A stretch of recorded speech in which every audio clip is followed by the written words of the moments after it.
So just let us know when you start recording. Tony. Yeah, I already did, but thanks. Welcome to the One Up Podcast, everybody. I am your host, El Caballo, a.k.a. Tony. Here with my co-hosts, Pucho, Doughboy, and Mateo. Pucho, how you doing this weekend, man? What's going on? Just chilling. Been playing this Shakedown Hawaii. This shit is awesome. It's like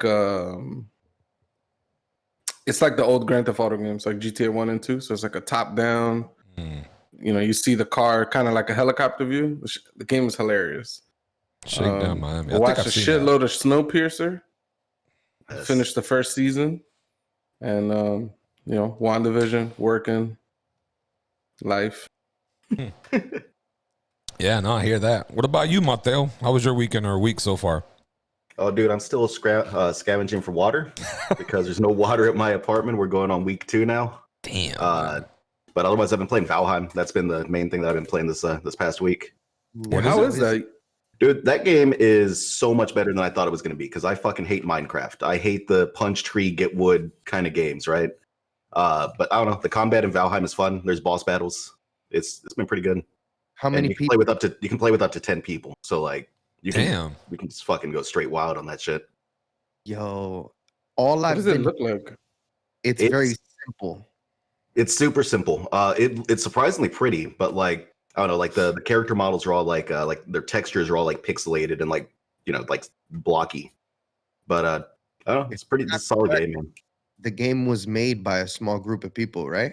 It's like 5 people. Like their entire development team is like 5 people. What's the name of the game again? Valheim. Valheim. Yeah, it's the one that all the Twitch streamers and all of that have been playing recently. And It blew up. what did they do though? What's the You're a Viking and you're in the afterlife, the Viking afterlife. What is that, Valhalla or whatever? Valhalla, yeah. And there's like you look up in the sky and there's like the big like tree of life like over you. It looks really fucking cool actually. And you're just I don't know, you collect stuff, you make weapons, and then you fight bosses. And the bosses you have to unlock in certain ways. You find their altar, you put some shit on the altar, and then the boss will appear and you fight him. The first one is like this deer that you fight, so this big like deer that shoots like lightning and shit. shit? All right. It's solid, man. It's surprisingly fun. What about you, playing Doughboy? How was your weekend? Oh wait, no, Mateo's still going. Well, Pooch asked who I was playing with. I've been playing with Corey and a few other buddies. That's what's up. That's fire though. We should give it a try. It's only PC though, right? I think it's only PC right now. PC Master Race. What's going on with you, Doughboy? How's your week? Much, man. You know how I do. I'm doormatting all these NYC bikes, I'm just NYC biking all day. I'm all about that NYC bike. So I've been biking every day this week, all up on the mean streets of New York, tearing up the asphalt, cruising, Cruising down the street of my 6'4". Yeah. I got an iPad. Oh, nice. Messing around with that a lot. It feels like a $300 South Park Phone Destroyer player, an FTL player for me right now. I'm like doing a lot of those right now, but it's also, I got some notes today, guys. I got news. I got a whole bunch of stuff. So it should be a good episode. I'm excited. See, Also, I don't need another method to waste time with FTL. I've already got so many hours in that game. That might be one of my like top 5 favorite games of all time. Yeah, FTL is so solid. I gotta agree. And it's weird. Like I would have put like Super Mario in my top 5, but weirdly, like now my top 5 consists of probably 2 or 3 roguelike games. I'm like, they're all my favorite type of games now. It's like all I ever want is roguelike elements.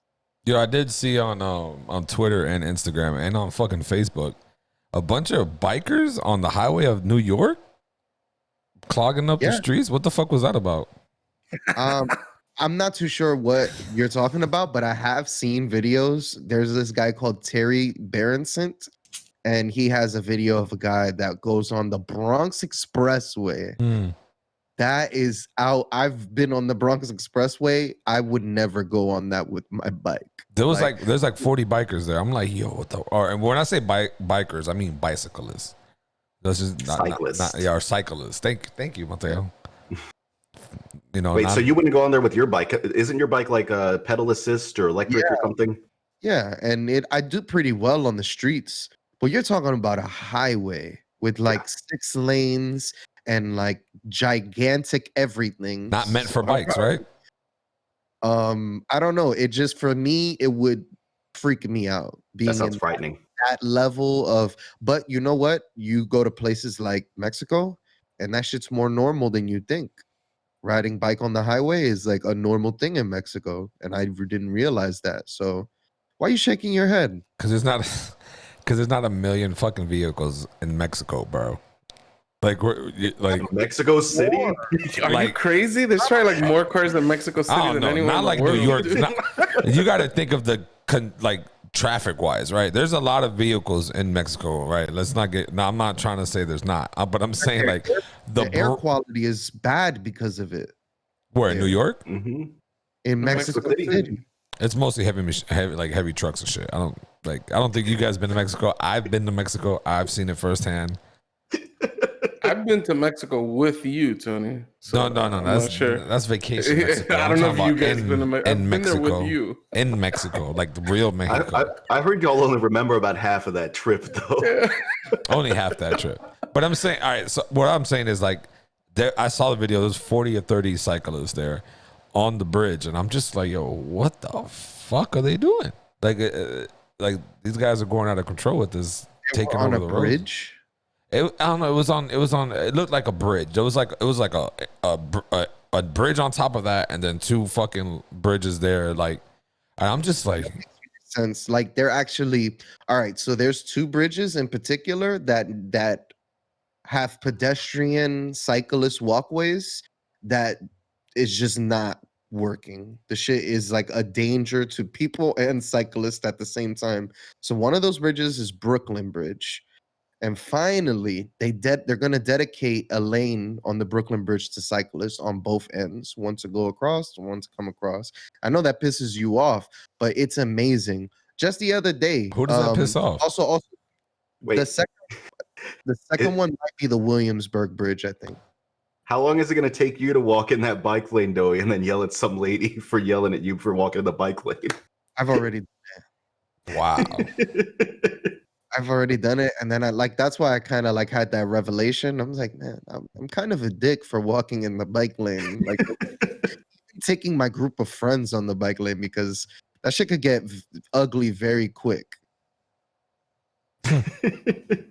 And why would I be pissed that they're making a bike lane for these people on the bridge? Yeah, Why would I be pissed? you just had made an angry face. I didn't make any angry face. That's I think just a you have normal I face. think you have a reputation of hating cyclists. I what I hate thought. If cyclists. cyclists are getting anything at all, I mean, you might be getting I upset about actually it. own a bike. So you're a cyclist yourself. I am not a cyclist. No, cyclists are people who do that shit every day. I am not an everyday bike rider. I have a cager. I'm a cager. All right, I drive a fucking motor A vehicle. certified oil burner. I'm an oil and burner. I am your doormat. Yeah. I'm gonna buy Tony the full cyclist gear with the little like spandex shorts and the goofy Yeah, helmet I'm and gonna everything. get that shit so that way these NYC cyclists can be like, all right, we converted one. No, you never converted nothing. Like I'm gonna always ride a fucking car. Fucking- whatever. I'm glad they're getting their own lane, bro. That way they can be safe out there on the road and not get killed because that's really the big thing. Like not getting killed by these people that are in vehicles that don't give a fuck. like Tony. All right. Did anybody see State of Play? Did anybody see State of Play this past week? Yes.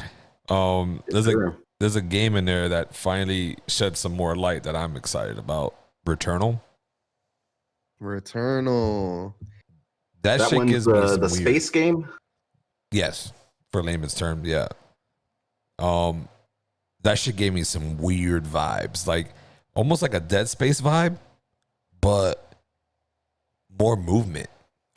Correct me if I'm wrong, though, boy. Did you feel the same way on that? Because you play the shit out of Dead Space.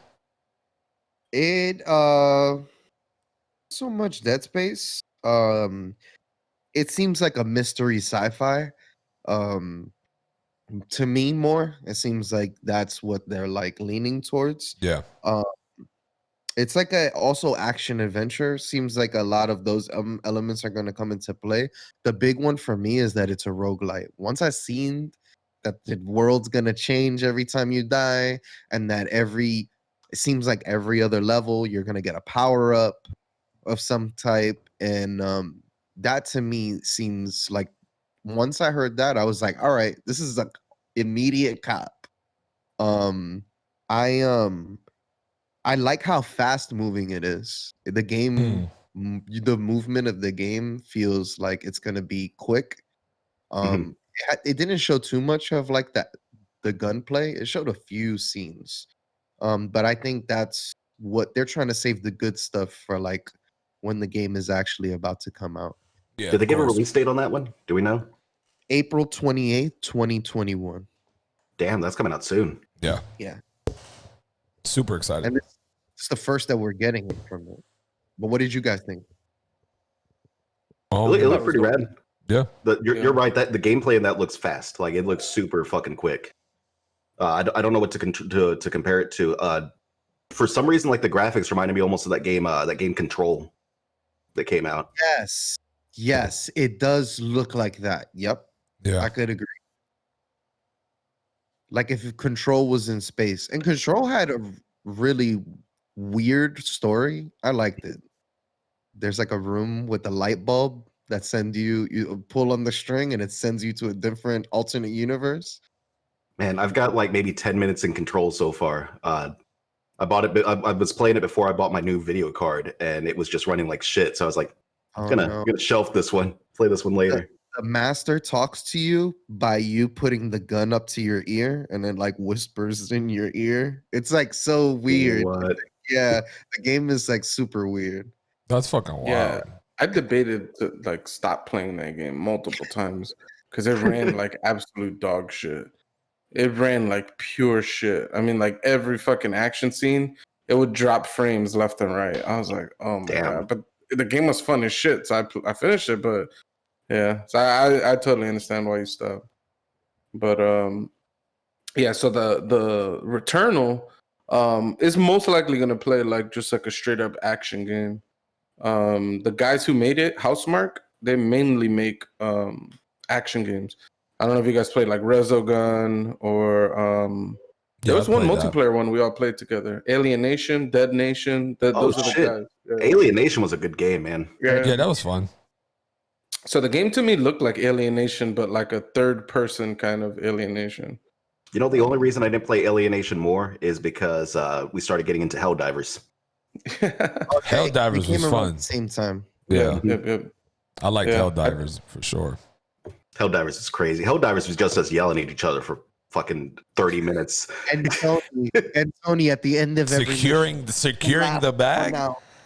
Yeah, I'm making sure my team gets on the plane or the helicopter safe. I'm there securing the area, bro. Y'all some fucking haters. First one in, last one out.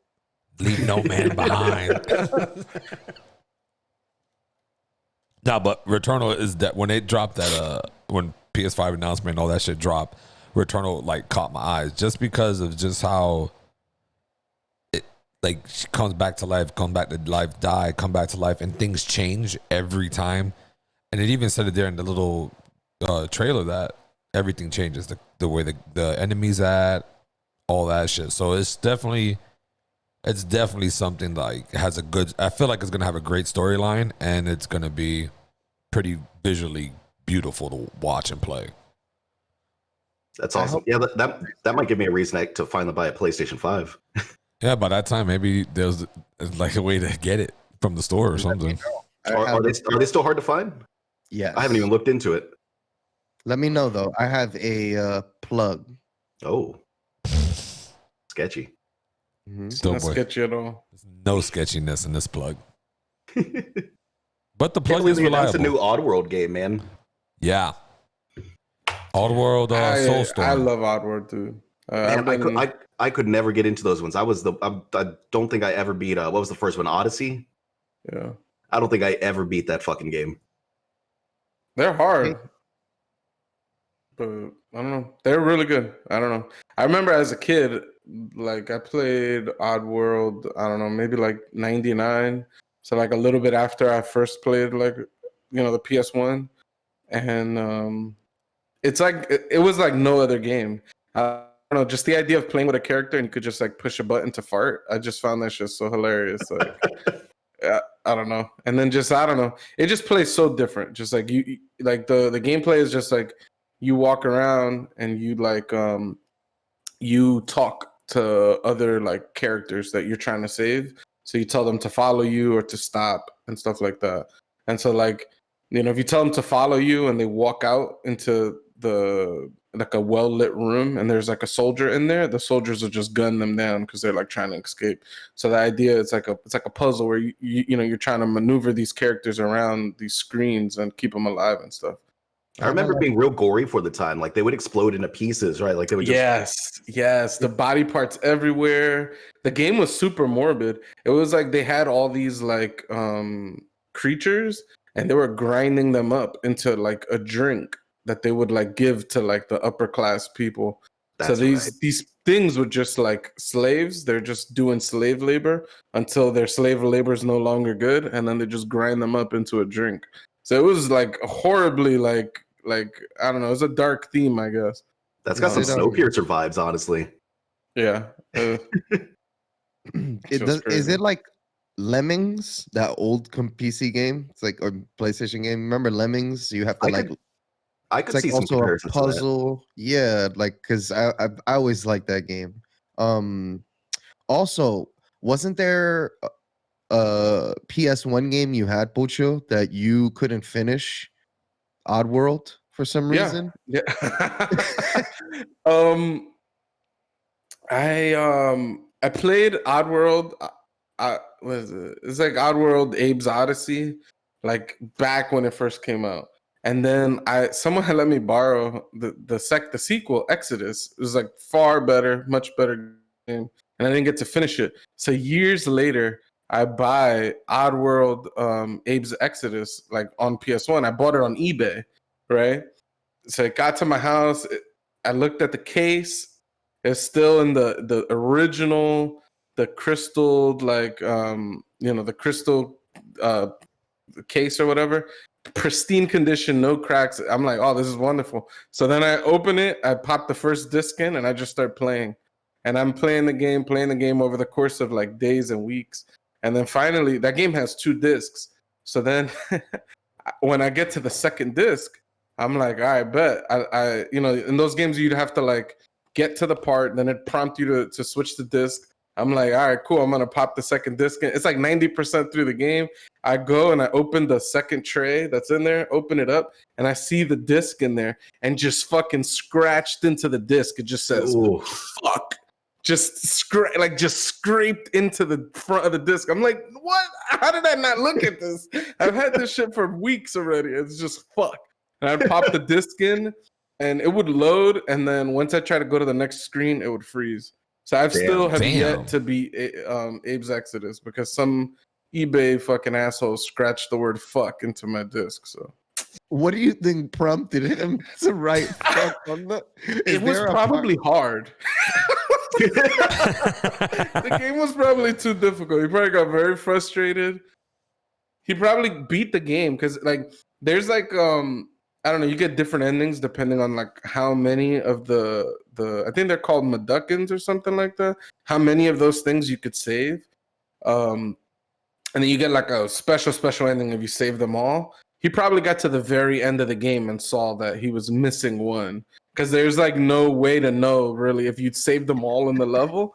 So he probably got to the end, saw he was like missing one and just said, fuck this game, took it out the disc. Fuck. Punishing games, man. Old school games are so fucking punishing. They mentioned a few things about this game that I thought was interesting. They called it 2.9 platforming. Mm-hmm. I don't know what that means, but they definitely mentioned that. I don't know what that means. I noticed the game has a lot of puzzles. Like, you sure they said 2.9? Something like that. Something because I've heard 2.5D as like 2D would be like Mario, like Super Mario Brothers. You just run to the right, 3D's obviously like, I don't know, Super Mario Odyssey or something, right? 2.5 is 2. like Little Nightmares. How Little Nightmares plays. You go side, but you can go in a little bit.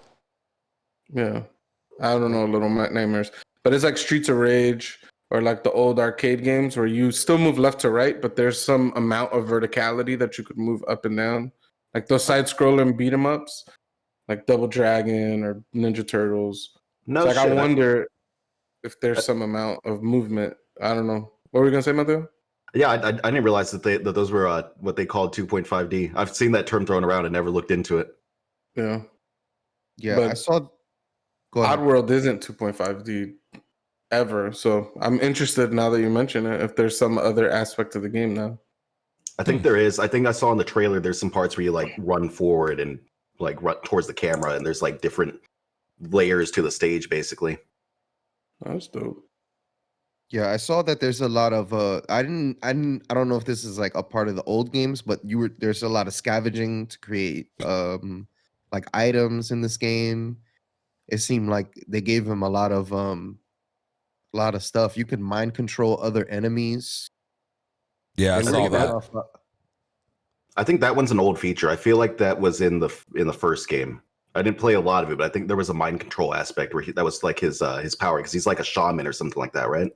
Oh, that's right. I totally forgot about that. He has some psychic ability, so he could like take over the minds of like the enemies, and then you could control those guys.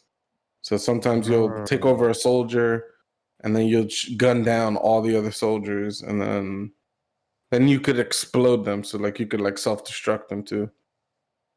And that's coming out for the awesome. 4 and for the 5 too. what happened? No, it's coming out for the 4 and for the 5 for the PlayStation. But it does say here on the State of Play page, it says that the Wonderful World in 2.9D environment. 2.9. Yeah, that's interesting. So, Yeah. all right. They're inventing a new term. I'm interested in what the hell that even means. Like Not quite 3D, just so close.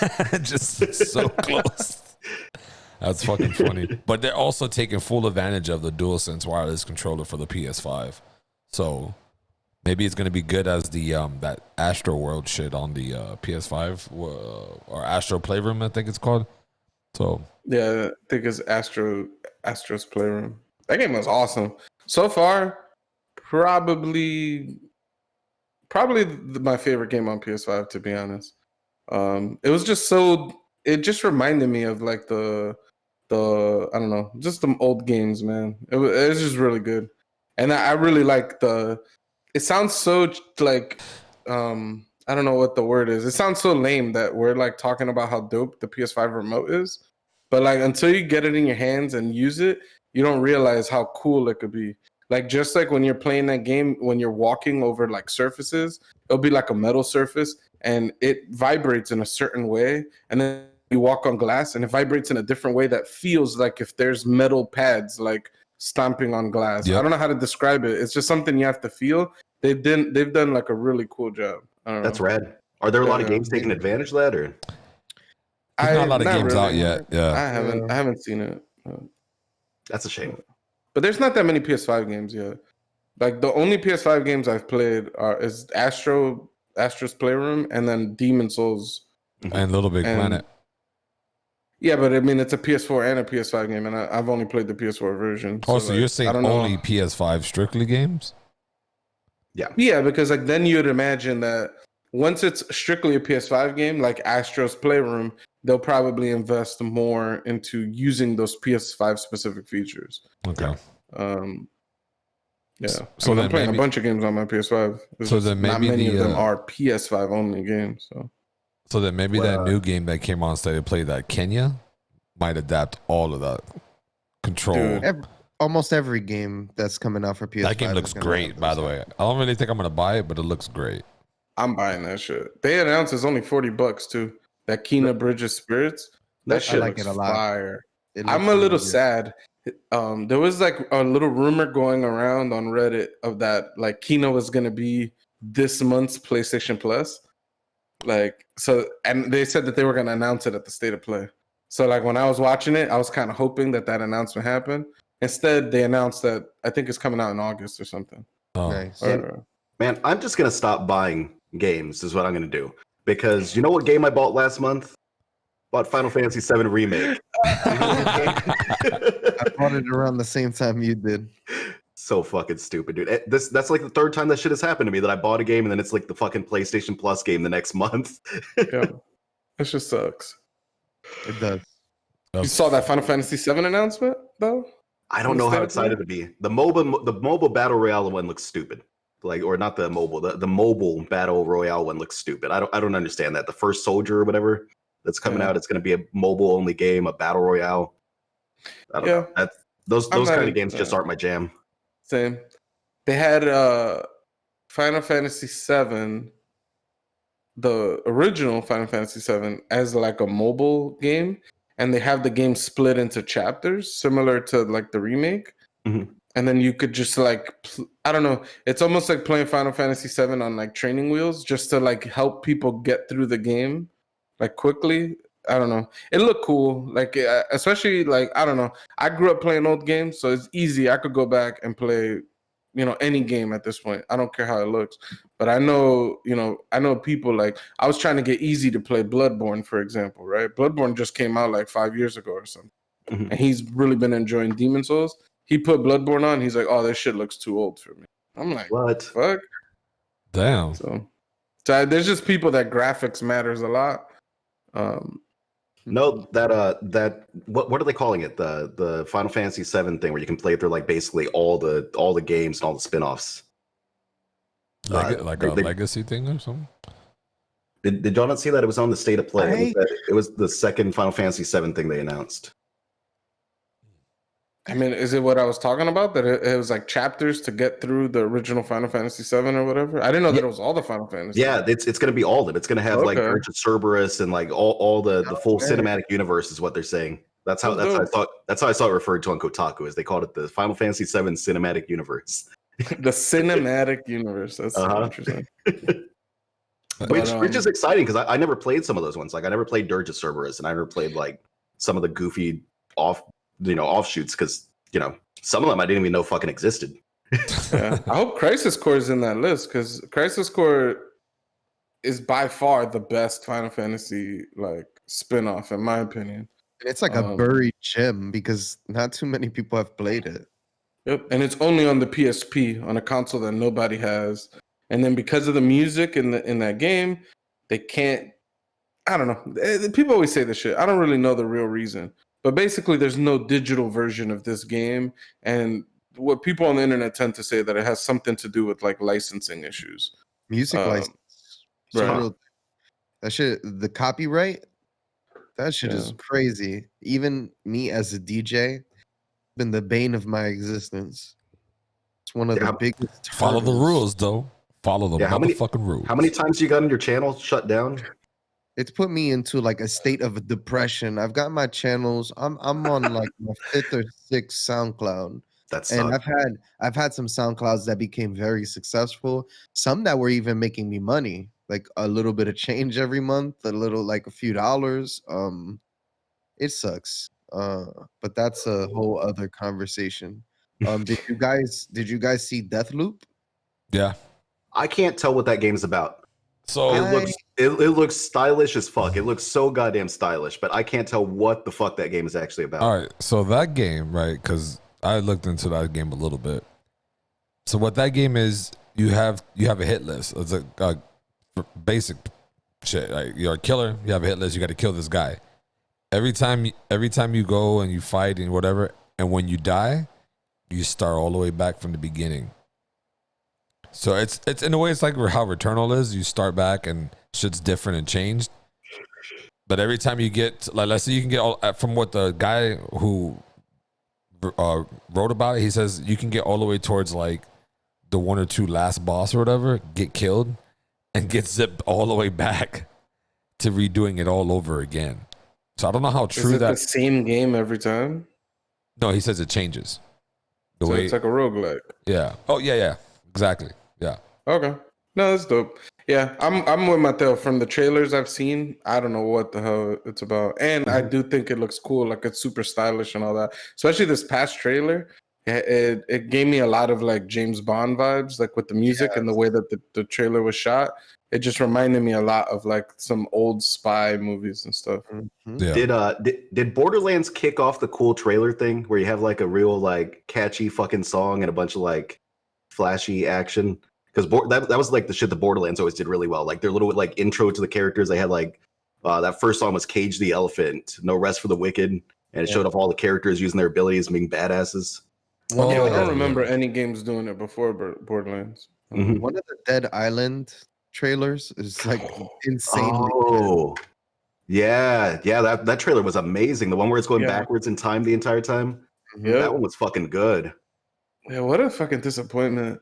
I know. This shit is so shocking. That trailer is so good. I remember that same year there was the trailer for the Dead Island game as well as the trailer for The Last of Us. And dude, the original Last of Us trailer, go back and watch it. That trailer is phenomenal, dude. Mhm. I saw that one and the Dead Island trailers, and I was like, holy shit, this is like these zombie games are coming out. They're gonna be the best games ever, like based off these trailers. Like, and yeah, Dead Island sucked. It's so bad. I didn't like it. I didn't hate it completely, but yeah, that game got real bad. So about Deathloop, there's few things that I noticed is that it has the whole Dishonored vibe, stealthy Dishonored, two-hand weapons, one gun, maybe some powers on this one, which reminds me a lot of BioShock. And I'm gonna be completely honest, right when I saw that, I kind of got turned off. I'm like, this probably isn't gonna be for me. I love BioShock. I like BioShock 2, like BioShock Infinite. Those games were all really good to me. BioShock Infinite's DLC, the closing DLC for it, amazing. Really like ends that game very well. I don't know if it's gonna be for me though. I didn't like Dishonored. I don't like really, and even BioShock it took a while for me to get used to like that gameplay. The gameplay also gets tired if there's not like a good story attached to it. So I don't know. I got my ifs about Deathloop. I don't know if it's gonna be for me. Yeah, I want to see some more gameplay footage. yeah, it for sure. looks interesting. It looks cool, but you know, there's lots of games that look cool and then they're fucking trash. You know what also game looks cool? That Five Nights at Freddy. Yeah, it looks like it could be cool. I wasn't You much think of so? a Five Nights at Freddy's Hell fan. no! I don't know what the fuck the point of that game is. That Five Nights at Freddy shit, I've never got the gist of that shit. Like, what the fuck am I doing? Running away from a teddy bear? Like, what type Yes. of fuck boy status is this? Tony, the point of those games is so a bunch of Twitch streamers can go and overreact while they're playing that game and get bits thrown at them. That's the entire point of that game. Little children love that game. Mhm. That shit all these little kids watch and play is Five Nights at Freddy. It's huge in like the little kid world. What I noticed about this game is gonna be The little kid world. I'm just talking about the Roblox. It's like a hexagon. There's like Roblox at the top. Then you have Minecraft. Then you have Five Nights at Freddy's, and it like all intersects. Like they're all like these little kid games. Would you say Fortnite the is bridge one is of them. Fortnite? That's the gap, right? Would you say so? Would you put Fortnite as the bridge from little kids world to big boy world, where they can play now, little kids can play now No, with there's the adults? probably many bridges. I mean, like I've been playing Minecraft for years. Every couple of years I go back in and I play it for another dozen hours or so. But it somehow became like this huge kids game. So like I think like that's like a game that overlaps with like children and adults. Fortnite. There's a lot of adults that play Fortnite. Well, I can tell you why Minecraft overlaps, dude. Minecraft is Legos. Yeah. Yes. That's all Minecraft is. It's Legos. Yes. It's more advanced Legos because I mean, shit. Have you seen the videos where people like they recreated Pokemon Red in Minecraft and on like made like a Game Boy in the game that actually fucking functions, which is crazy. Like I don't understand. Quick question about Legos. There was this really old Windows 95 or 98 game, Lego Island. Did any of you guys play that? No. It's so good. It's like Is I it? remember it's so good, but the problem now is that when you try to replay it on new games, the FPS is too high. See, And it's like it wasn't created with that in mind, so the game does not play the That's right way. 'cause terrible, it's bro. Too much FPS. yeah, when you have too much of that shit would destroy a game quick for you. Yeah. But it's a really No. cool game. I suggest people look up a video of it. It's called Lego Island. It was like a part of my childhood. Back to the Five Nights at Freddy. Another thing I noticed, I don't know if you guys played a game called Soma, but that it or like the I've heard of it, never played it. It's one of the walking simulator ones, right? yes, what's that Penumbra? That scary walking simulator. What those are like 3 of them that Outlast? came out. Huh? Was it Outlast? Penumbra? One of them is called Penumbra, but it's like a series of like scary walking games that have been coming out. It was like the first to do it really well. Oh my god. And Yeah, I You forgot. know what I'm talking about. It's the sequel to Penumbra that you're talking about. Hmm. Dude, I played, yeah. I remember this game was so scary. So it looks like it's like copycatting off of these, kind of riding on these games' backs, which I think could make it kind of cool because I like Soma. Soma was really cool for me, even though it was like a walking simulator that you just kind of had to run away from somebody the whole time. It gets old after a while, but it's a good way to push a narrative because the story in there is really good. It doesn't look like there's any weapons in the game. This is why I'm leaning towards that. I don't know like what you're really gonna be able to defend yourself with since there's never been any type of like actual violence in these kind of games. Mhm. Yeah. So the game you're talking about, I think, is Amnesia. There you go. Oh, I only played like a few hours of one of those. I don't think I ever beat one of those games. Those aren't quite like walking simulators though. There's like a puzzle aspect to those ones, right? Yeah. So Soma's the same way. There's a puzzle aspect.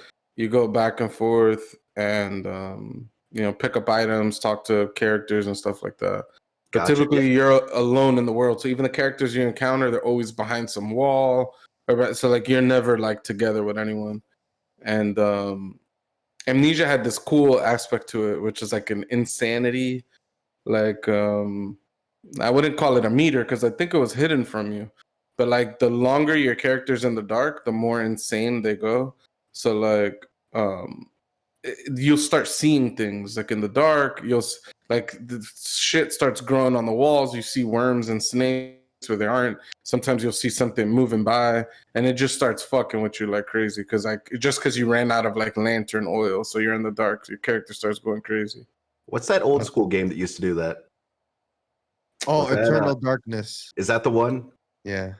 It would act Eternal like the Darkness. game had crashed and whatnot. Oh man, that game was so creepy. It was another one of my childhood games that I kind of was like, I'd look at it and I'm like, do I really want to play this scary ass game? Because I always found that shit creepy as hell. Even Metal Gear Solid 1. That Psycho Mantis, him knowing, I was like, what's going on here the first time that happened? I'm like, how does he know? Dude, what No. really freaked me out in Metal Gear was in Metal Gear 2, dude, at the end when it's like Yes. they kind of reveal that the people you've been talking to throughout the game are like AI, and the AI starts going kind of crazy, and you start just getting non-stop codec calls. Every time you pick up, it's just the craziest fucking messages. Like the one that's like, turn off the game now, turn it off. I'm like, I don't know why this shit, it broke the fourth wall. It made me very uncomfortable. Man, my I favorite turned one, that shit off. my favorite one was the it would play like the music like you had just died, and it would pop up fishing mailed. That was the creepiest one for me. I was like, oh my god, the game is breaking. Yeah. It's a great game developer, man. When you can scare the shit out of somebody, I think that's a good game. How do we feel about Death Stranding after how many hours did we play? You know what's fucking sad? I have never beaten that game. Never played the game.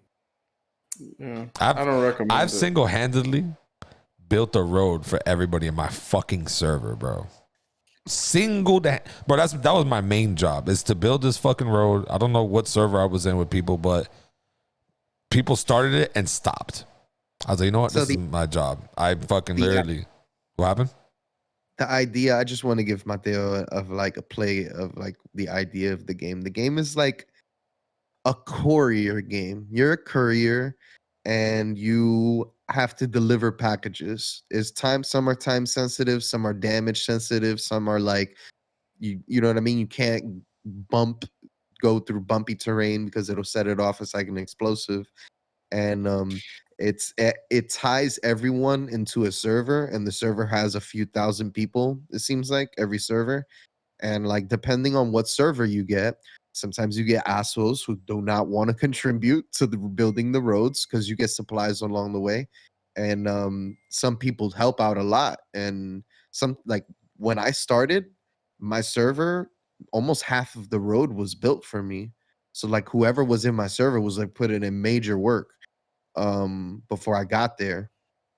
But the game, it's basically a glorified messenger game, and then Yeah. it's Hideo Kojima's story elements, which make it a little bit interesting. But I don't know. I like the game when it first Does dropped. Does the story make sense? Could you explain it to me without a big whiteboard and having No. to draw a bunch of like shit and draw No. lines? No.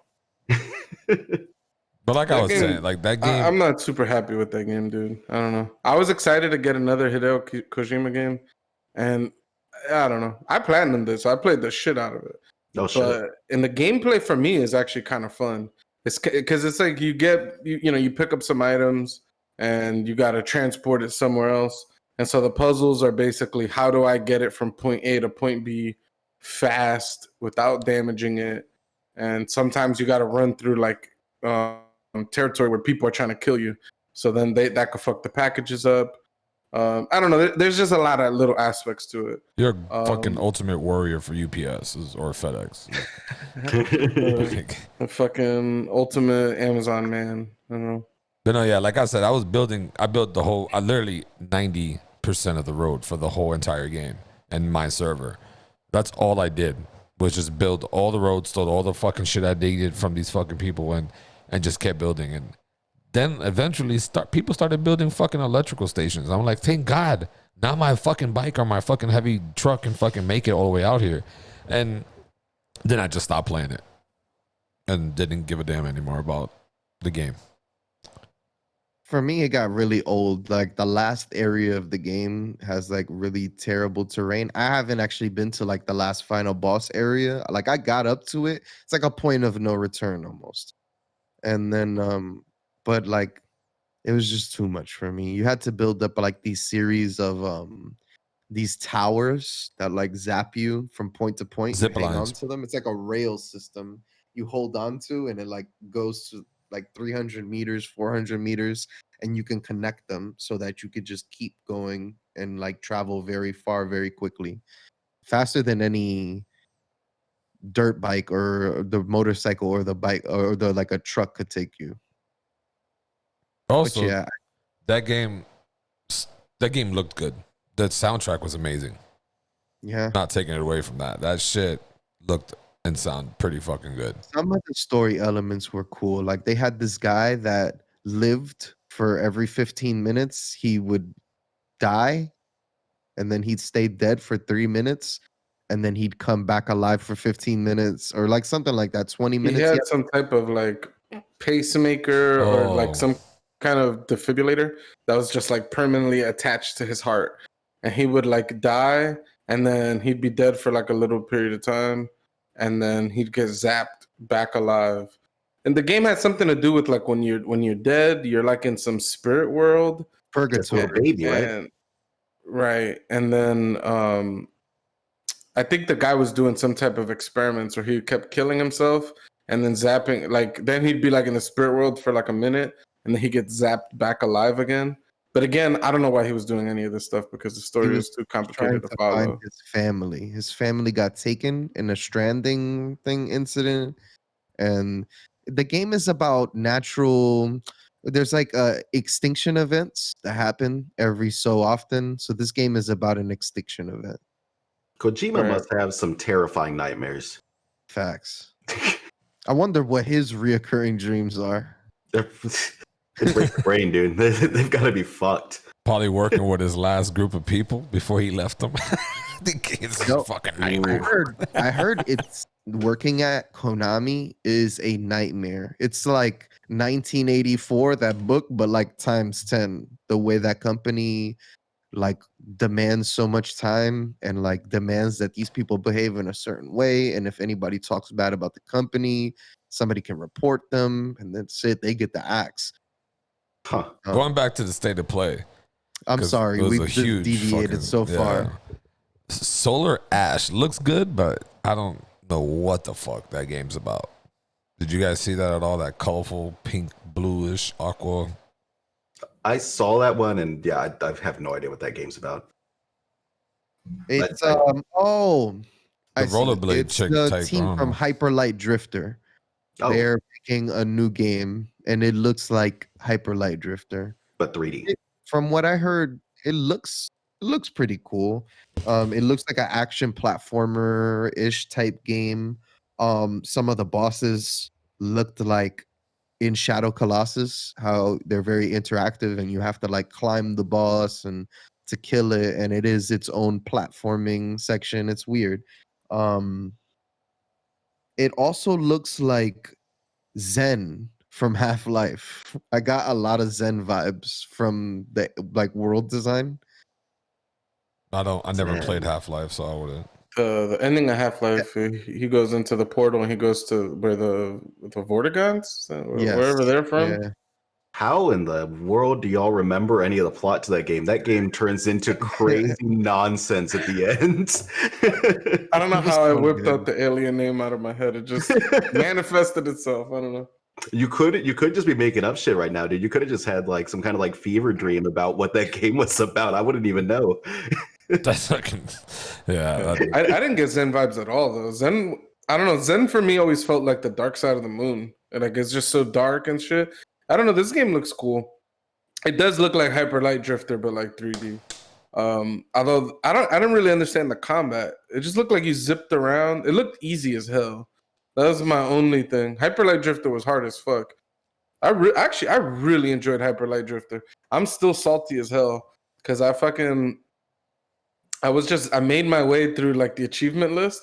It's like I beat the game. Then there's one where it's like you got to beat it on hard without dying, which is basically any enemy in the game hits you once and you just die. And then you fucking lost the achievement. So you got to play the whole game perfectly, which is like Fuck. it's like impossible. Basically, the only people who do it is like people who got no life, or you got to save scum. Basically, save the game, you die, delete your save, download it, like do that bullshit. Oh, that's And- fucked up. Yeah, I got to the very fucking end of the game. I did all the achievements, and then I looked. I'm like, all right, what am I missing? And there's one that's like die 1,000 times, and Wow. I'm like, the fuck. And then one day I did it, and I just killed myself for like a half hour straight. And I'm like, dude, this is gonna take me hours. I'm like, fuck this. So yeah, I never finished the achievement list on that game just because I refused to just grind out those deaths. And so yeah. Bro, so Any no- developers out there, don't make shitty achievements like that. It ain't fun. It adds nothing to the game. Yeah. What about Knockout City? That That's- game is yeah. not worth getting excited about, right? It's not. Because those stupid sports games they always announce that are like a fake sport they invent, 90% of the time they suck. But it looks interesting. Like maybe when they drop the game, maybe like 4 months later, they're hitting a free month game, and I'll pick it up and That's try it out. Exactly what that game looks like to me. It looks like a free game of the month. It looks like Splatoon mixed with Rocket League. You know what sucks is I actually want to be kind of excited about that game because Super Dodgeball is one of my favorite old school like sports games. Those games were so much goddamn fun. I still play those on the Switch sometimes. It's also like Golden Gun in GoldenEye. You know what I mean? That one hit will knock you out. The 3v3s look cooler than the 1v1s. Mhm. I like the 3v3 gameplay that they showed. I was like, okay, it's dodgeball basically. You know what I mean? But with a lot of different elements. I like that it's team based and that you can form some sort of kind of strategy with the players and stuff like that. That looks cool. But everything else kind of Yeah. looks like a free game of the month to me when it comes out. Those games are so hit or miss. I mean, for every like you get like Rocket League is an amazing game, right? That was a free game that we got. But for every Rocket League, you get 20 games that are like that stupid Ubisoft game where you were like on the rollerblades and going around the arena and throwing balls through the little ring. I forget the name of that stupid game. I played like the beta that they had of that game, and it was fucking awful. Yeah, I have no idea what you're talking about.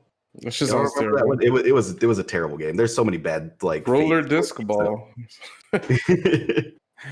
There's also another weird game. I don't know. The dodgeball game, it looked like it could be fun. There were some parts though, it looked super cheap. Like they had these moves where like you could just do it and a ball will just drop and kill everybody that was there. And I was like, oh, that fucking sucks. There's like no defense to that. I don't know. The game looks like it could be fun. I'm down to play it. You know, any multiplayer games that we could put a little strategy to, it could always be fun. There was also another one too that it was called The Pedestrian. It's like a puzzle game. That one came out already, didn't it? Or did that game not released? I remember seeing like gameplay footage of that one. I don't know if it came out. I know I just heard about it. It looked cool. It looks it looks interesting. Like you're like walking on like signs and like construction and shit, and you're like, oh yeah, I think it did drop in January. Yeah. Yeah. Did you guys see the Sifu game? The what? Sifu? Oh yeah, Sifu. That game looked like Absolver. I don't know. It's from the creators of Absolver. So okay. Oh yeah, I did see that one. Heavy focused on martial arts, and it looks like a lot of blocking and a lot of like just like Absolver. And Absolver was pretty cool, and if it's like fit into a good like single player, I think I could play that. You know, I kind of like games like that because they're hard to play, but when you pull off some crazy combos and like knock out like 3 dudes in a row, you feel like a badass. You feel like an action hero in like a Jackie Chan movie or something. That shit reminds me of that Asian movie, and where he's in the apartment building, a tall ass apartment building, like 1,000 floors, and he has to fight his fucking. What's the name of that movie? That shit was pretty good. Old Boy. You're thinking of Old Boy with the hallway fight scene, right?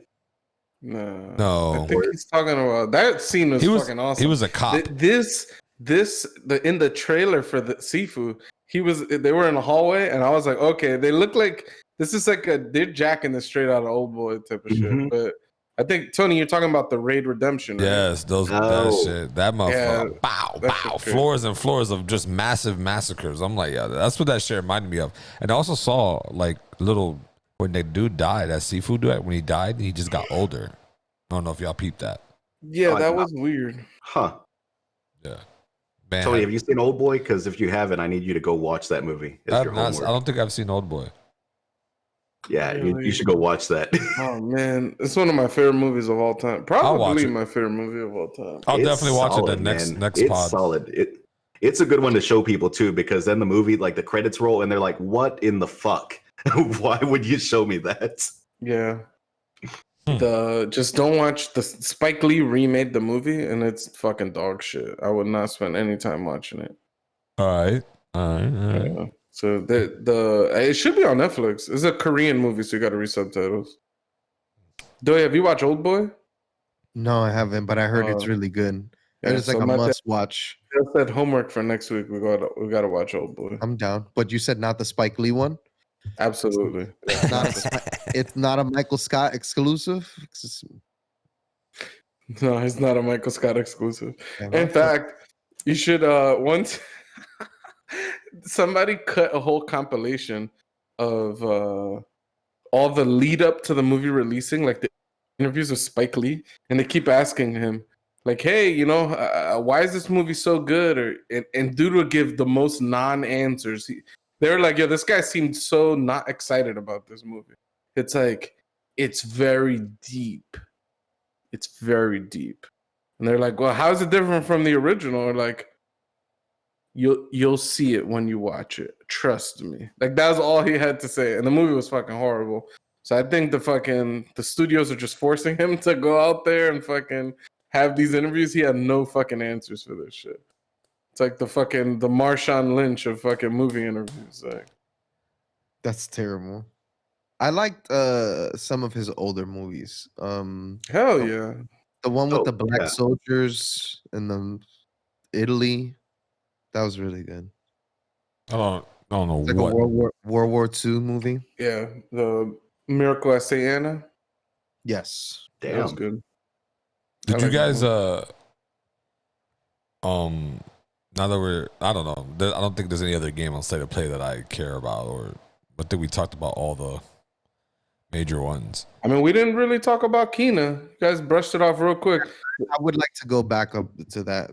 I really want to play that game. It's literally like a Pixar movie in a video game. I'm really looking forward to it. It looked gorgeous. Yeah, Gorgeous. it's so cute. All the little creatures and all that. I don't know, man. I knew that's I'm what really Doughboy would excited. like it too. Yeah. I knew Doughboy likes like little creature things. Like I already knew he would like that shit. Yeah, it looks like a Pixar movie, like that you can play. I really thought that was the forest looks really beautiful. Every scene that was cut looks lush, and I love that. I really Lovely lush. Are you saying that it looks cuter than Bug Snacks though? I don't know. I never played Ugh. Bug Snacks. That Bug Snacks does look very charming. So I would say, having played a little bit of Bugsnax, it's absolutely cute in the Bugsnax. Absolutely. Oh my God. Yo, Bugsnax did such an amazing job selling itself as with that trailer and that music. It was just perfect. And then in playing the game is cool. It just doesn't match the charm from that trailer. What are you pointing at? That's the single right there. It's Bug Snacks on vinyl sitting on my little record. What the fuck? That's fire. That song is awesome. That song was catchy as fuck, dude. No, but that game does look pretty fucking good. With Who the made that song? Was it Anamanaguchi or were they involved at all? No, it's like some band called like Kiro or something like that. Kiro. Yeah, I think you're it's right. The gameplay kind of cool in Kina as well. It looks like there are colorless areas, and then you like restore color to that area. It looked like it had a lot of Breath of the Wild type of gameplay. I don't know. But yeah, that game. I mean, that sounds cool. That sounds rad. It seemed like it had those Breath of the Wild vibes. Yeah. That game does look good though. The little black balls. Did they have straight up gameplay footage for that one? There were so many trailers, dude. There was so much shit that was released. I can't remember which. They showed a little bit. It's like maybe 10 seconds of gameplay just cut really fast, like switching back and forth. Basically, no gameplay. You can't fucking see it. You got release date on your notes over there. Oh man, let me see. That $300 notepad. Not for this one. I'm sorry. Yeah, I'd be curious when it's coming out. Like, if it's coming out soon and they only have like 10 seconds of gameplay footage, that's always a little. No, I think it's like August. Yeah, that's not bad. That's one I'll keep on my radar for sure. I'm trying to figure out Hot Wheels. What Hot Wheels? There's a new Hot Wheels game coming out. Trash. That I I thought ain't was talking cool. about that shit. That shit look trash. Don't bring up these trash games to our people. Hot Wheels. I'll say one thing, all right? There Wheels. was a Hot Wheels game on the N64, okay? And this game was fucking fire. Doughy knows I'm not a man about racing games, all right? This is just a straight up racing game. I played the shit out of it. You know what it did? What were there were a lot of games on the N64 that were I don't know. We could save this conversation for another day because we'll go into a whole fucking rabbit hole talking these N64 Exactly. games. Yeah. Because I had the N64 is fucking. But what I was gonna tell you, Doughboy, did you watch WandaVision? I want to talk about one more game. Oh my God, game you got. I want to talk about one more game. Man wants to, go ahead. There's this game called Bomb Rush Cyberpunk. The same. It's a basically Jet Set Radio 2, Jet Set Radio Future 2. The same person that did the music for the first Jet Set Radio came back to do music for this game. Well, not came back. It was doing music for this. Wasn't game. it called Cyberpunk? Some shit. It's called Bomb Rush Cyberfunk. Just like Jet Cyberfunk. Set Oh, okay. Radio. It's just like 3 words. It kind of is like riding on the coattails of Jet Set Radio. It looks really, really good. They look like they got the aesthetic down. It looks like they got the rollerblading down. They have the sound down. So I am super excited about that game. Is it the same kind of like cell shaded graphics and everything? Is the Yep. okay? Yep. Show shady graphics. Can you specify on that? It's like Zelda Wind Waker. Ah, okay. it looks like a comic book panel. Like if you Hey, took like a Borderlands. screenshot, the comic book panel. Oh, Borderlands is it so? Okay, I didn't know that was the term for it. That's you put me on something. Okay, Yep. I have Perfect. so much more. we'll get to it though. Don't be so sad. One more. We'll be no. You One sound like a more. drug addict. One more. One more hit, man. Because I have all this stuff written up. Well, I'll go Aight, through them real quick. I'll go through Nah, them. man. hold You were on. killing me. All Do, right. do one more. One more for the P. Motherfucking Elden Ring. Have y'all ever heard of this shit? Never heard of that shit. Motherfucking George R. Martin. Who? All right. I'm saying this all wrong. All right. From Software, George R. Martin Mm. making a game.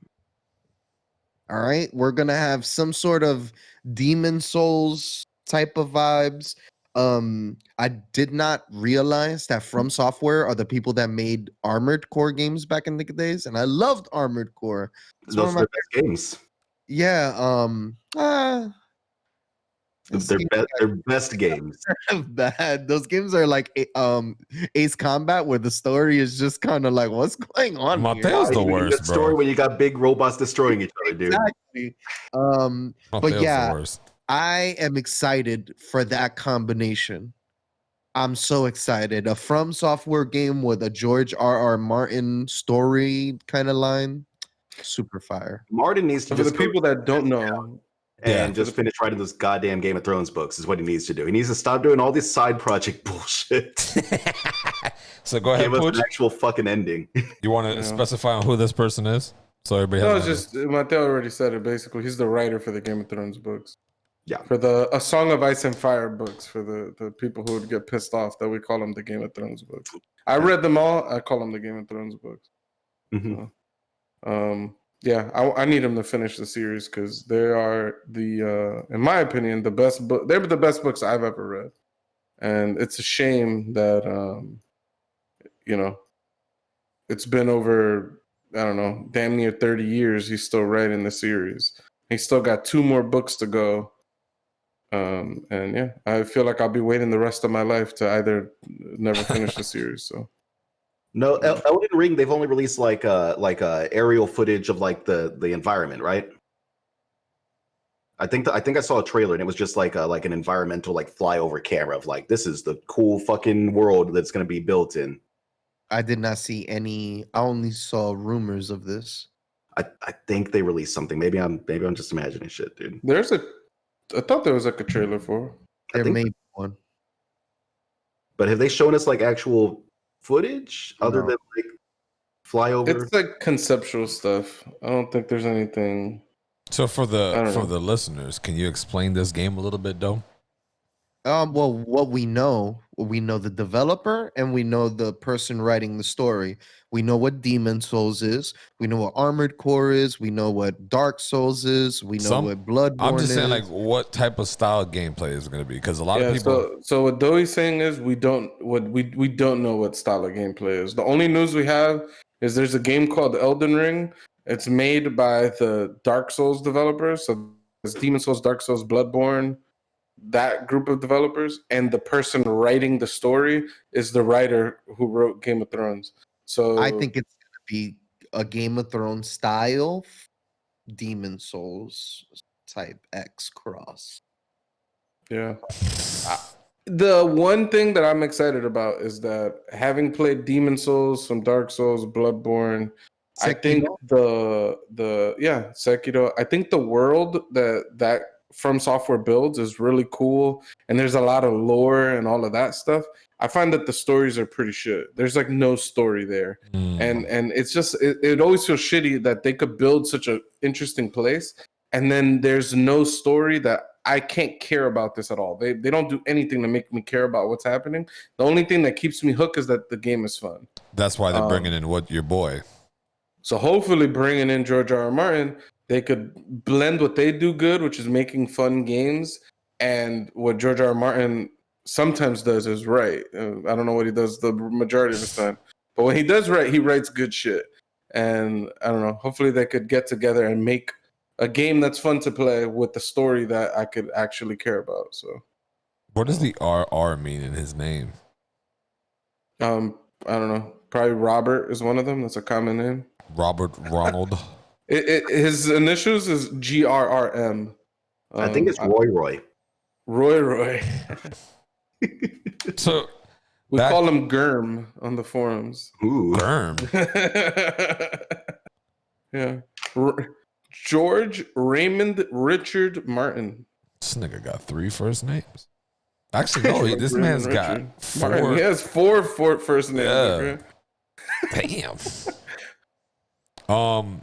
So did everybody here watch the last episode of Wanda? Yes. It made me cry. Damn. I didn't like the last That's the episode. thing. Spoiler alert for everybody watching. We're about to get into WandaVision.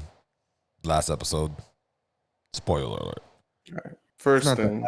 Oh, it's not the last. Sorry, yeah, it's not the last. The previous the last episode that was just out. My bad. Previous episode. Sorry. So what made you cry though? I just feel like when you experience loss, and I think it did a good job of dialing that in. Like, she missed him so much, and she was in so much pain from losing him, that through her pain, she was able to, and whatever Infinity Stone she sucked into her, she was able to create.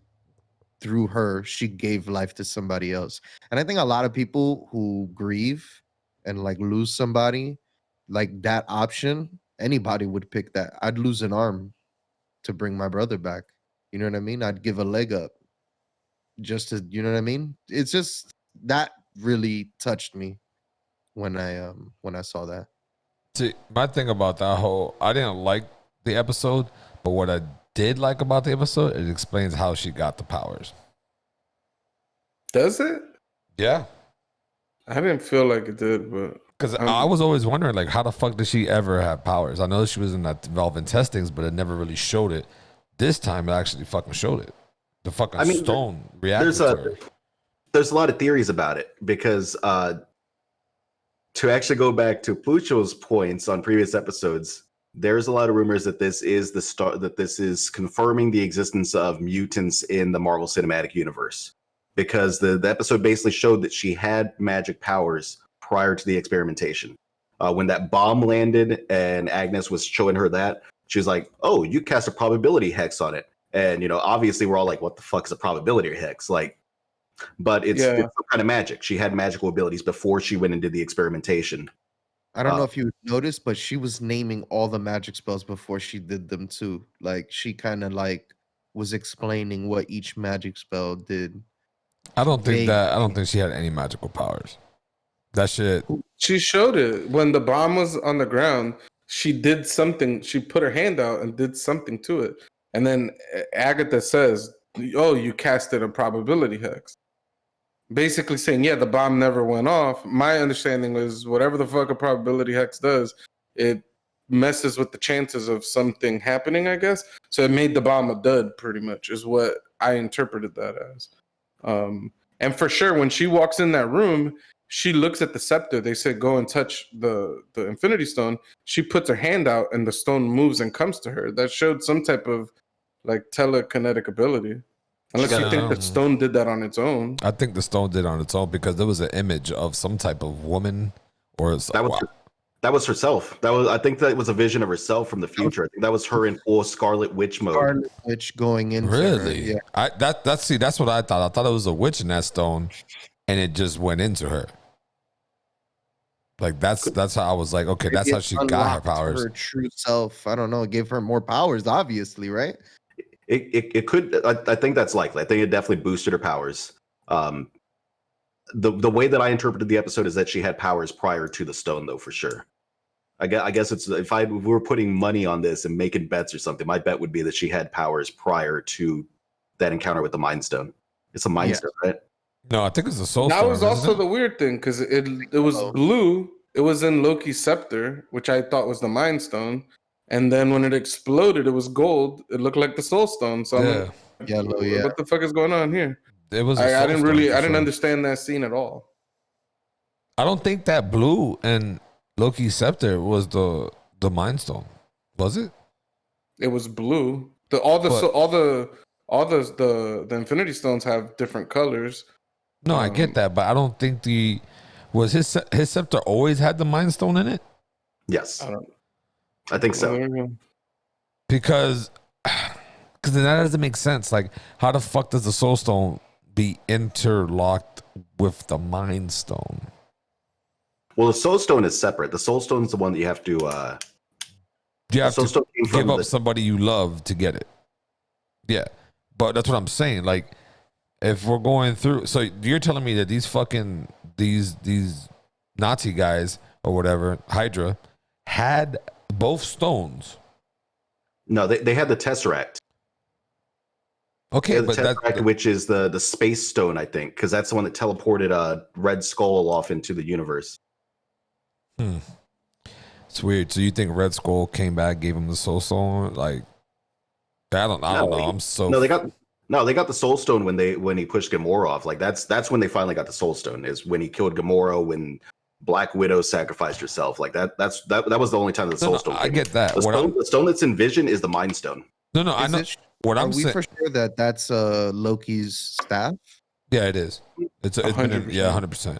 Which is tying this world to Thor's world, like I saw the other day with beautiful Kat Dennings. We didn't get to see her this episode. I like her. But what I'm saying is, Mateo, in that time frame, her being into these tests, I'm saying both stones were there. How the fuck did both stones get there if that's the case? You know what I'm saying? I think at that time, the Tesseract would have. Where would the Tesseract have been? Because they used the Tesseract in the first Avengers movie. Yeah, and right?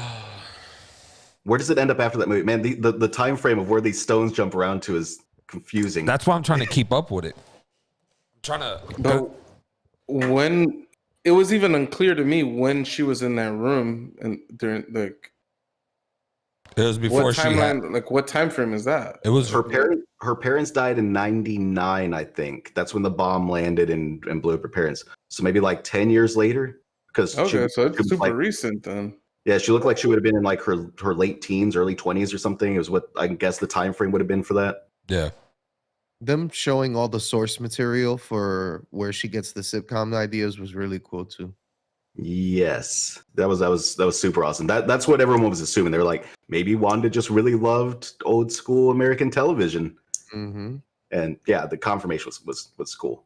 Also, I like Agnes's character. Her acting, everything is spot on. Even right before the witches were about to kill her, she's like, I bent the power to my will. She just kind of doesn't give a fuck. She's just kind of an asshole. Like, yeah, it makes her a badass for sure. And I like her. And the fact that she's even stronger than Agnes is crazy. She just hasn't unlocked her power. Is she for sure the big bad in this though? I'm still not convinced that there's not someone else pulling her strings or some shit. I'm not convinced that she's the baddest one, but she's up there. And I don't think anybody's pulling her strings. Something's going on with that rabbit. Something is going on with Senor Scratchy for sure. Yeah, I don't know. I'm with Tony. I didn't love this episode too much. It was I don't know. It feels like it didn't explain enough. Like, even though it explained too much almost. I don't know. It's like, you see kind of like her story, like her backstory or whatever. I thought it was cool. They showed you the backstory to Agatha. Mm-hmm. She's the Salem witch trial shit. I thought that was cool. I don't know. Like, are they basically just saying like, she got this crazy power through grief? It unlocked more. Like, I think what they're saying is that through her depression and her grief, that it awakened even more of her powers that she doesn't even realize that she really has. Almost how like in X-Men when fucking what's her name? Great. Yes, thank you. Yep. Like, so much pain and hurt just unlocked it, and now that she's using it, she has no idea like how it's all happening. And then when she finally like gets a hold of her powers, that's when she becomes what she saw in the stone during testing. Yeah.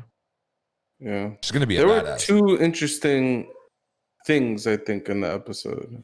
The second, I think, interesting thing was why did Agatha say, "Oh, you're just a myth"? Like so you're the Scarlet Witch. And I'm like, what the fuck does even that? Doesn't everybody know she's Scarlet Witch? Like They had never used that term prior to this. Never. This is the first Really? time. Yep. This is the first time. Okay. Wow. So we've just the fandom, we've all just called her Scarlet Witch because we know. Yep. That's Well, I mean, it's like her brother, Pietro. Like, they never call him Quicksilver. Never.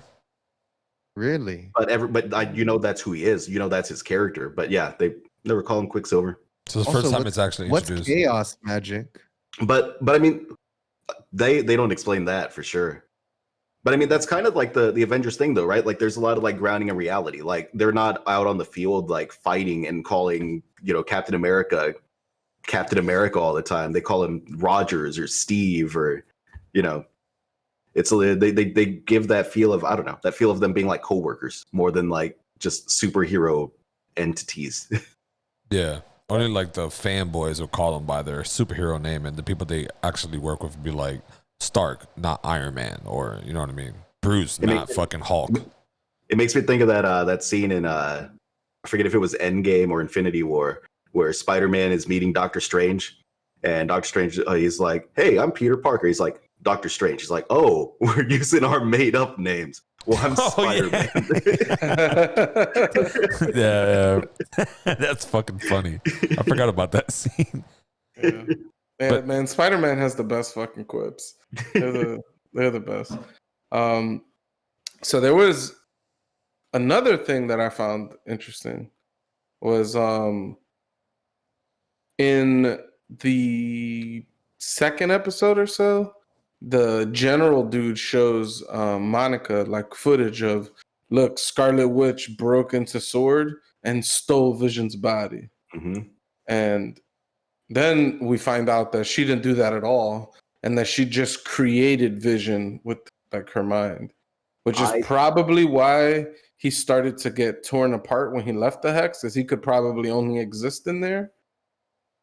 I thought that was interesting. I also read, usually read like a bunch of like episode reviews and Easter eggs after these episodes air, because that's the kind of person I am. I want to know all the shit that I missed and like that other nerds have put together for me. I didn't see a lot of articles that actually reference that whole lack of continuity there. Where I don't know. There were a lot of articles that didn't even mention that, and that was the first thing I noticed. I was like, wait, she didn't steal the fucking body. So Right.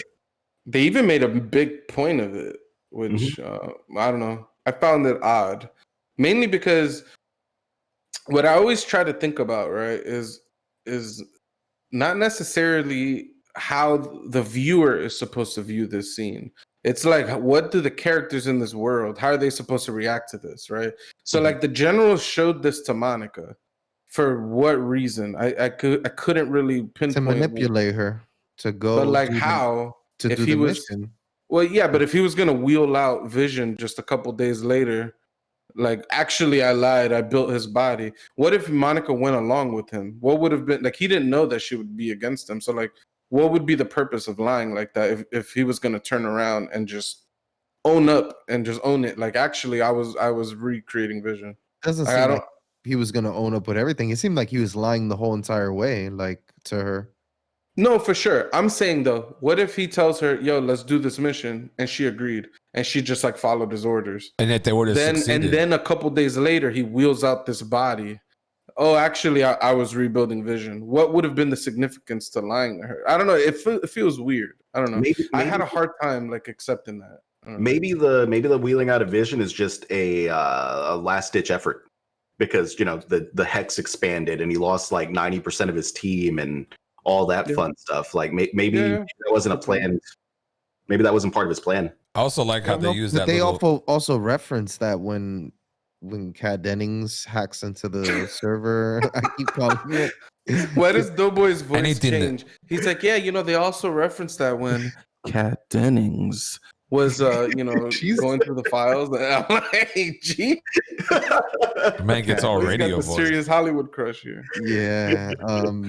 I do like how they used the drone. Did you see how the drone that they had? They used their power to charge up their fucking their shit. Like I was like, damn, how the Vision. like how I was like, that's crazy. So he did that purposely, knowing that, or maybe it was an accident. He was like, yo, we can use this to charge up our vision.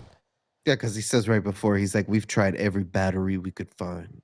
Yeah, I didn't catch that. What they do? So remember that drone that they sent in, and then she's pretty much sent it back.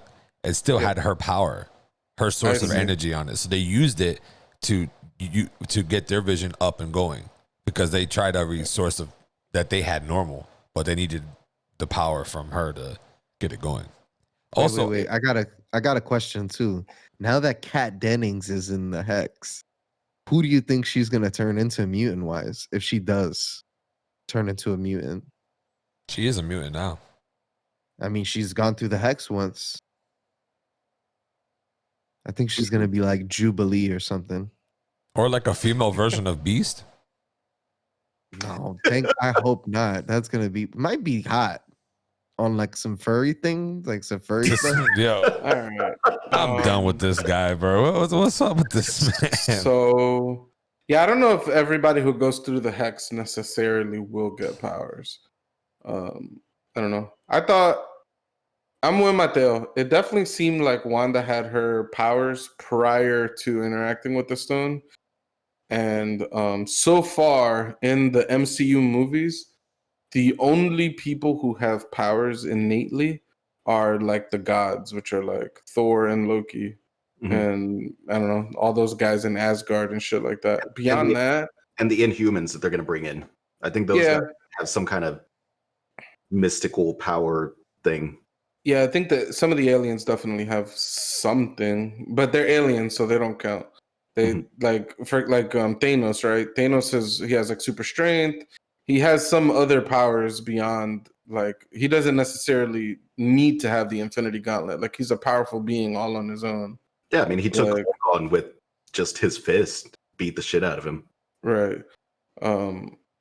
So yeah, it's kind of interesting that they're basically saying like Wanda had her powers prior to encountering the Mind Stone, which means that she's the only human that we know of that's in the MCU that somehow has her powers innately. Which is how the X-Men are. They're mutants, right? So again, like Mateo already mentioned, that I've mentioned before, which is I think they're trying to bring in mutants into their world somehow. Although they're gonna have to figure out, I don't know. Dude, it'll be hype as fuck if fucking what the fuck is Reed Richards? He fucking just sort of appears like, yeah, I just came from another universe or something like that. And that rumor may not hold out because you would think that they would have already popped him in. I don't think he's gonna pop in the last episode. Although there is some like interview with Paul Bettany, who plays Vision, where he mentioned that there is someone that he got to work with on WandaVision that he's been wanting to work with his entire life. Damn. And is it Magneto? Right? That guy's old. I forgot the actor's name, but he's awesome. Could be Sir Patrick Stewart. Oh yeah. Yeah. What is this? Ian something? Ian McKellen. McKellen, right? Yeah. I have a theory on. Yeah. So there's gonna be some big review in the next episode, unless he was just talking about maybe he's like Dowie, maybe he just wanted to work at Kat Dennings all his life. That's sick. No, but you know what? That guy played my favorite Star Trek captain too. The guy, the Patrick Stewart. professor. Yeah. Everybody's favorite Star Trek captain. Mm-hmm. Nobody's real Kirk fans. Everybody's down with Jean-Luc. Captain Jean-Luc Picard. Mm-hmm. Make it You so. gotta hear that song. I Captain also Jean-Luc Picard, Captain. USS Enterprise, Captain. Yo, I have a theory on Vision, and so just follow me here. I could be doing some shit, but I was putting shit together. Reddit theories gonna tell us it now. Vale. No, I don't even go on Reddit like that. But I think Vision's gonna come back to life. Oh yeah. Right? He did. No. I think with the metal Vision and this Vision. No, like the same Frog. Vision. Metal Vision, fake Vision. They're gonna fuck and they're gonna have a new. Oh yeah, hell's yeah. I think I'm it's talking gonna about the happen, bro. original Vision with the Soul Stone in his head, or the I mean the Mind Vision Stone. Sorry, that they just powered up. no. All right. So what I think is gonna happen is that during this fight or whatever, I think Agnes knows of the stone or know where its whereabout because she wants the power for her fucking self.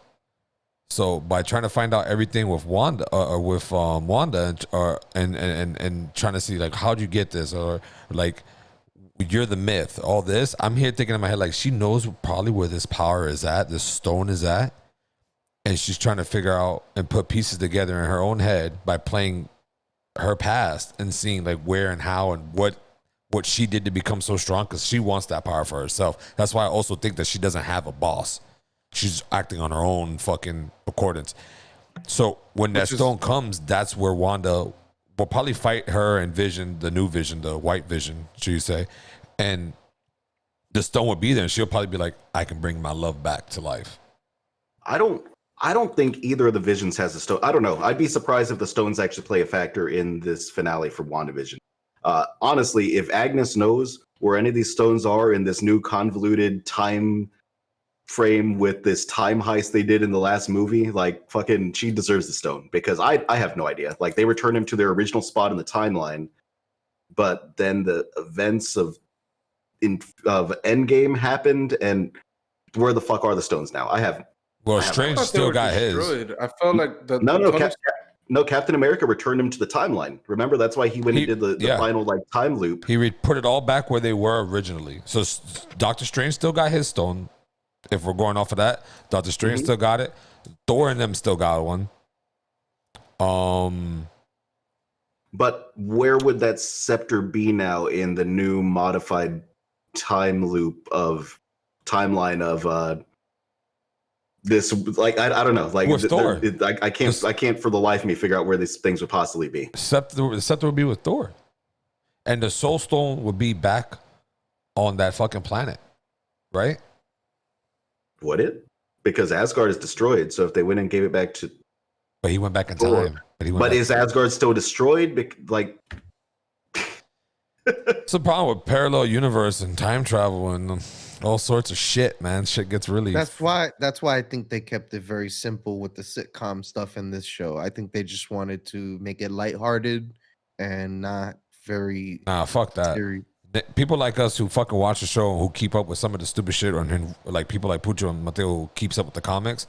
Nah, you better explain how this bitch got here and that shit got there. That shit better be explained because now you've got me curious. After this, I'm gonna go and fall into some like rabbit hole of trying to figure out where the fuck because like they're gonna bring back Vision, the normal Vision, the robot Vision, and this made up Vision that she did. They're here.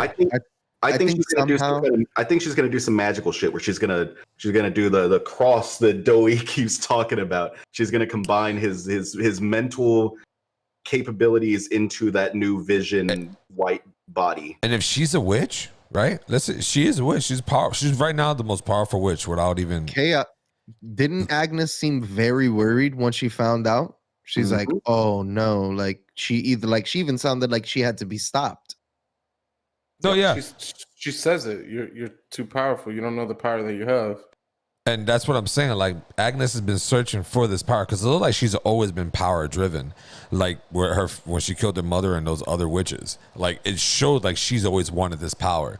And I'd say those witches killed themselves. yeah, Just stop blasting her with magic, dummies. yeah, she flipped it. She flipped the fucking power on her Like, ass. all your homies die and you decided to go out with them. Like, Yeah, that was pretty dumb. and then fucking. So that's why I think she's not on anybody's payroll. also, doesn't it look like she used the soul stone that she absorbed to create Vision in the first place? It was mad golden yellowish. It when she was certainly creating what it him. looked like. But again, it was the Mind Stone. That's what I'm confused by. Even when she created Vision, her power starts off red, but then when it starts creating Vision, it's like a golden aura is like going into Vision, which is the same aura that existed when that Mind Stone like shattered that way. Mm-hmm. Yeah, because you're right. It was like a bluish color stone. It's And literally then the Mind Stone. It's in Loki's when staff, like his scepter. Yeah. I But that's should what say. I'm Like, saying. it's is maybe this saying that all stones have all equal power? Like you can use every stone for each element or whatever. Nah, I don't know what they're saying, but I know that's not right. Yeah. Like each stone grants a certain type of, if harnessed, if you're able to harness the power of the stones, they all manifest themselves in different ways. Green is time. Yeah. Yellow is soul, life.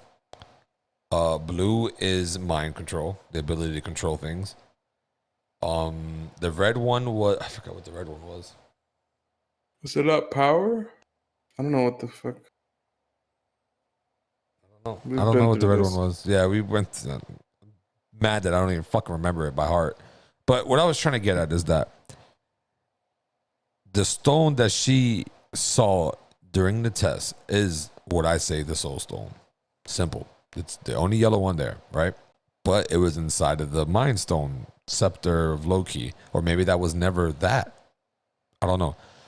But I feel like the soul stone powers are embedded in her. Maybe, right? Follow me down here. Maybe she doesn't even need the soul stone. Like she has the power of the soul stone, and she can herself bring back Vision to life. She don't need the fucking stone. She is the stone in a way. You know what I mean? Like her whole thing is that she has the power of the stone, and that's why she's so strong, because that shit went into her when she reached for it. Definitely seemed like she resurrected him in some way or some form. It's No, like a she form did of in her own little resurrection. bubble. She did, but it's temporarily. I'm saying that when she fights with Agnes, because they're gonna fight, because Agnes wants that fucking power. That's the only reason why she's there, playing nice until she can figure out how she can get close and get what she needs. So that's why I'm thinking the Soul Stone is somewhere around there, or Wanda herself is the Soul Stone, and she has to kill Wanda to get it. Absorb her somehow, yeah. Some way, somehow, right? So, and if she's that strong, then she could definitely bring back Vision to life. Yeah. So, I don't know. This next episode better fucking answer some of these stupid ass theories and questions that I have, though. I'm Let's do so more fucking Cat Dennis. confused right now. On what? Well, because I just did for one. I put up two fingers when I said one, because I do have two things. So I'm confused about two things. For one, I find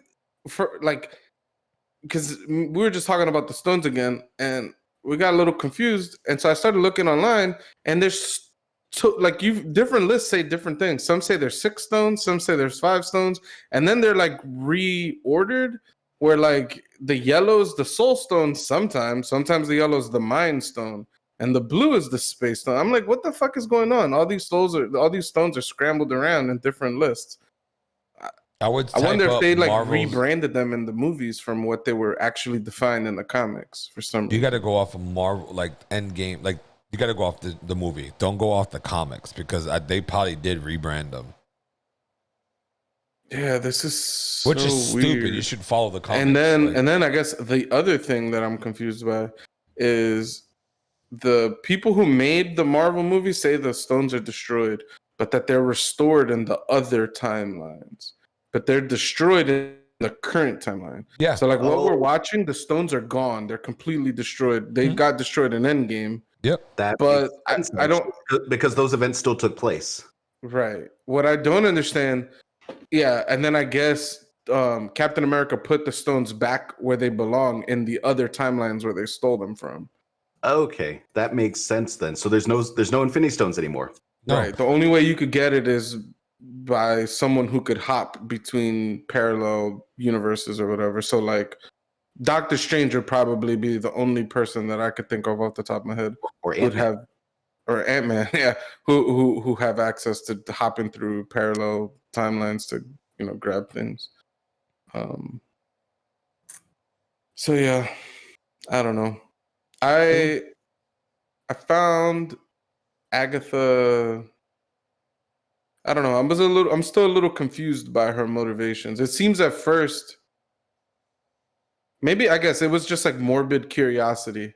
She was drawn to this use of power, so then she went there, and then she's trying to figure out what's going on, and then now I guess it's her. She figured out what's going on, and she's like, "Oh man, she's too powerful. I need to kill her." I don't know. Or she just wants to suck up all her magic. Snack Right. your magic, yo.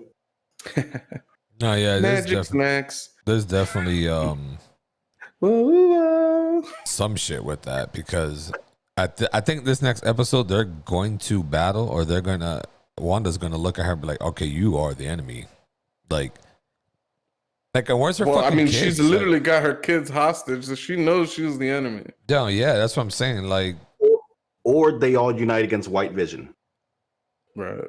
Like maybe that's what happens, because you got who are all the superpowered people you got in there? You got Monica, you got Scarlet Witch, you got Agnes, you got the fake Vision, Fake Vision or Real Vision or animated whatever Vision, you want to call them. the Bubble Vision, or the Hex Vision, you can say it. Maybe Pietro.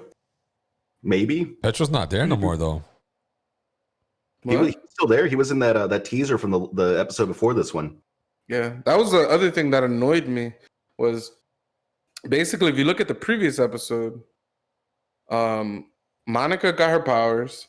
She fought Scarlet Witch very briefly. She got thrown into a cellar by Pietro.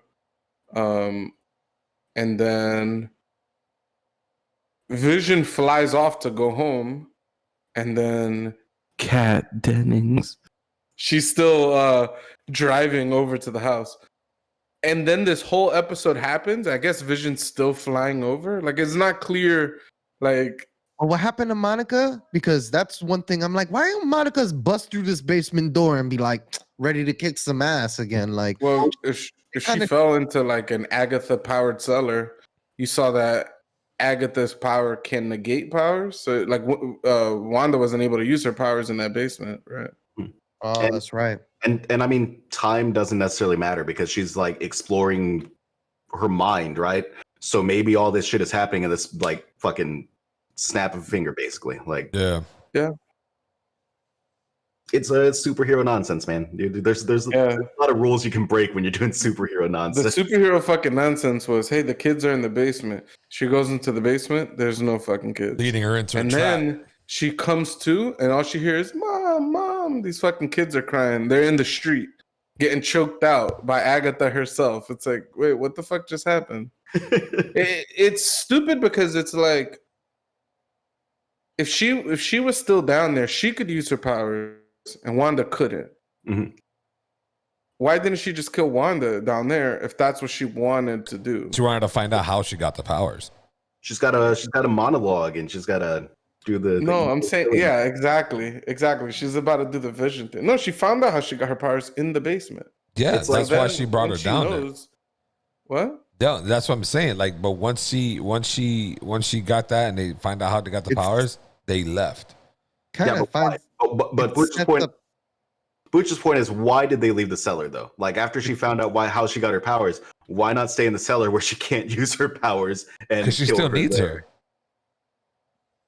That's the only explanation. think- She still needs it for something. Yeah, I think it's because it's setting up the final battle. The final Oh. episode is going to be outside. Vision's going to come flying. The new Vision is going to get sent in, and it's all going to happen outside. Right. You're explaining the motivations of the producers of the show. I'm trying to explain them. I'm trying to figure out the motivations of the characters in the show. Mhm. Like, and maybe an explanation is like, she can't absorb Scarlet Witch's power without her actually using her power, so they have to leave the basement or something like that. But I mean, if her motivation is to kill her, she should have killed her in the basement where she cannot use her powers.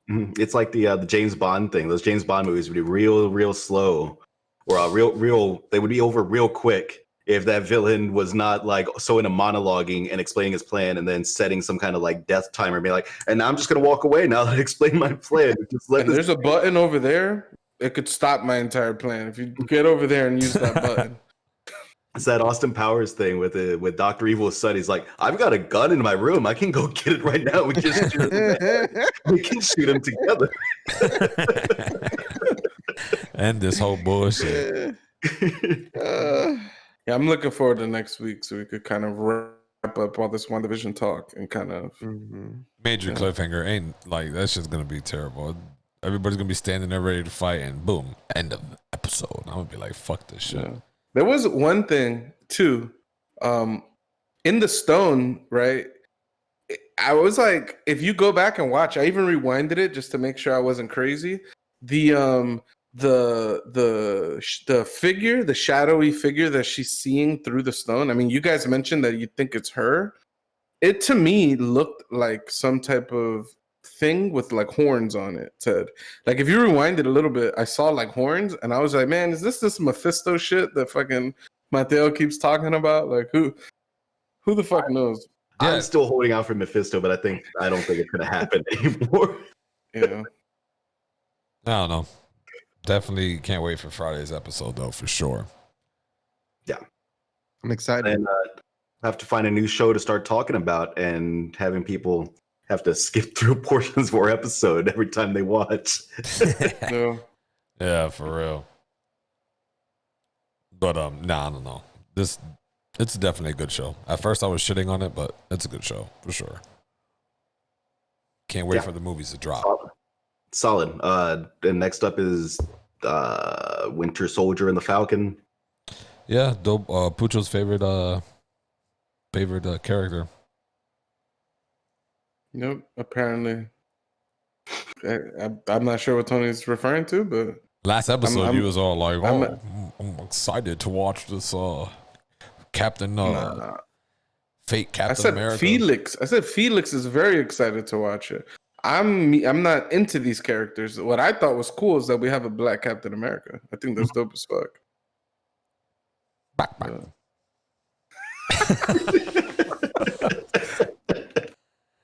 But yeah, I guess this is it for this episode.